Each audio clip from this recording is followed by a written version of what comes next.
You're watching In the Know for your Saturday. A lot to unpack as we look at your weekend. First, we head to Vancouver, where foggy conditions in recent days. Still a little bit of active weather in parts of southern British Columbia, but a drier pattern appears to be moving in. But snowfall has been seen in many parts of the country. Here in Kelowna, a little winter wonderland. This is quite a sight here. And how about this? If you're on the roads in parts of southwest Ontario in recent days, it was quite tricky, absolutely walloped with snow and making for a slow commute there. Speaking of a slow commute, snowy roads in parts of Quebec as well, something we've seen. So the winter season really gearing up, and our meteorologist Rhythm Reet will be joining us in just a moment to help break it all down. Nova Scotia, another beautiful winter wonderland. But Rhythm, as you join us now, really there is quite a lot to unpack with the snow. We're going to talk about what might be to come this weekend. But first, just that general overlook. Where have we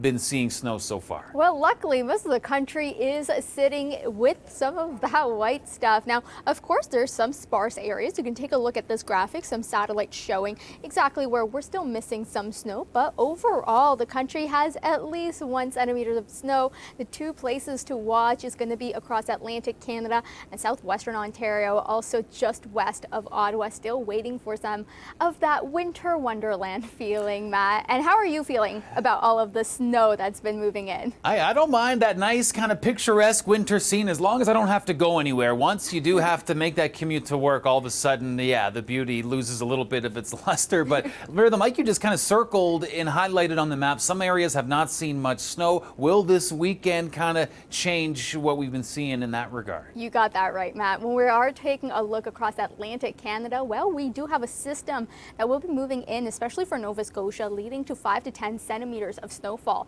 And that system, well, is an Alberta clipper, making its trek across Ontario, Quebec, and then into Atlantic Canada, bringing snow across southern Ontario for Saturday, into eastern Ontario and southern Quebec for the overnight period into Sunday. And then all of this pushes across into regions across the Maritimes. Now, the question with this is going to be that messy pattern, that rain-snow mix on the back end of this.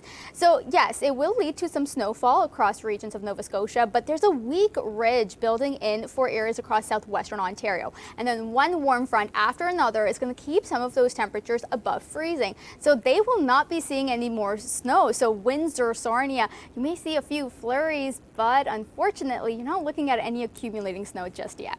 Okay, Rhythm, so some snow on the way in parts of eastern Canada. Like you've highlighted, those some warmer air making for that messy kind of rain-snow mix for others. Rhythm, what else are we tracking in our weekend forecast, and maybe some more magical winter weather on the way for some? Well, for the Western Canada, not so magical, I would say. We do have a low pressure system that's going to push across the country. That's going to lead to still more cooler conditions across Western Canada, but then a deep ridge building across areas of BC. So the system that's going to push across regions of Western Canada, it's going to ride that ridge perfectly. So unfortunately, what we will be looking at is a little bit of that rain-snow mix, freezing rain across areas of Regina and into Brandon. I'll show you that accumulation in just a second. But on the back end of this, heading into Monday, we get that amplified ridge for BC and Alberta. So sunny conditions on the way. This is what we're going to continue to monitor through today into tomorrow, that freezing rain risk for Saskatoon as well as into Brandon. And then widespread snow with that same system, leading to possibly upwards of 20 to 30 centimeters across areas of Dryden and Winnipeg, also upwards of 15 to 20 centimeters.